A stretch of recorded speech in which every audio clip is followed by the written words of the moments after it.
अलीगढ़ के राहुल और सपना की स्टोरी का अब समापन होता हुआ दिख रहा है, क्योंकि पुलिस के पास आकर दोनों ने सरेंडर कर दिया है। लेकिन यहां मामला इतना सामान्य नहीं है, मामला काफी पेचीदा है, क्योंकि सपना, जिसकी बेटी की शादी राहुल के साथ होने वाली थी, अब अपने दामाद यानी जो होने वाला दामाद था उसी के साथ रहना चाहती है। दोनों ने थाने पहुंच करके यह कहा कि अब वे दोनों एक साथ अपना जीवन गुजारना चाहते हैं। सपना, जो कि 38 साल की है, उसने आरोप लगाया कि उसका पति उसे शराब पी करके मारता था, पीटता था, उसे पैसे नहीं देता था, उसके चरित्र पर शक करता था और वो पिछले 19 साल से काफी पीड़ित जिंदगी गुजार रही थी। लेकिन इस मामले में सवाल ये उठा कि जिस लड़के के साथ सपना की बेटी की शादी होने वाली थी, उस लड़के के साथ वो भाग गई। और इस पूरे मामले को लेकर के पूरे देश में काफी चर्चा हो रही थी, क्योंकि यहां सास और दामाद की लव स्टोरी जो सामने आई थी, इसको लेकर के काफी चर्चा हो रही थी।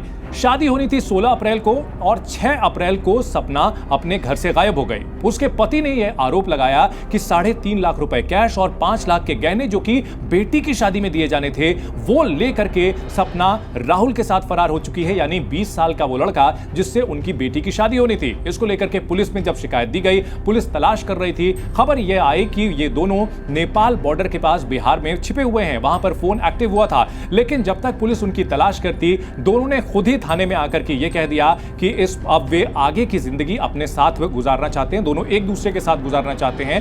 हालांकि यह भी कहा गया था सपना के पति की ओर से कि होने वाले दामाद ने फोन किया था, राहुल ने उन्हें फोन किया था और धमकाया था कि अगर हमें खोजने की कोशिश की तो परिवार को साफ कर दूंगा। इस तरह की धमकी की बात कही गई थी।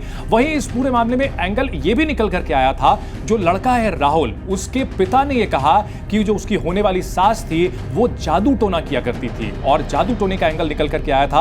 यह कहा था कि 2 ताबीज सपना ने उसे दिए थे और उस ताबीज के मिलने के बाद से ही उनके बेटे का व्यवहार बदल गया था और वो लगातार अपनी सास के साथ घंटों फोन पर बात किया करता था। राहुल नाम के युवक ने अपनी होने वाली सास को एक मोबाइल फोन भी दिया था। वो अपनी बीवी से कुछ मिनट की बातचीत करता था और उसके बाद सास के साथ घंटों फोन पर लगा रहता था।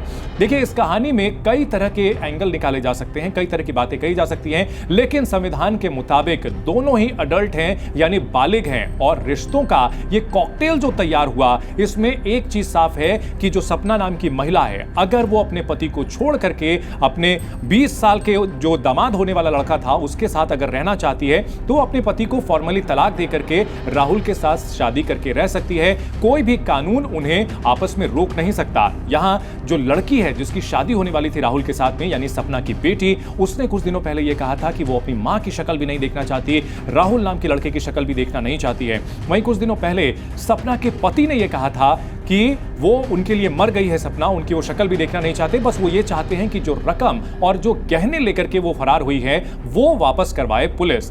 अब इस पूरे मामले में आगे क्या होगा ये तो देखना होगा, लेकिन फिलहाल अब मामला थाने में पहुंचा हुआ है। थाने में महिला पहुंच चुकी है, उसने रो रो करके अपनी आपबीती सुनाई है, अपने पति के ऊपर गंभीर आरोप लगाए हैं। अब देखना है कि आगे ये कहानी, ये जो उलझी हुई प्रेम कहानी है जिसमें ड्रामा भी था, इमोशंस भी था, सस्पेंस भी था, ये आगे क्या मोड़ लेती है।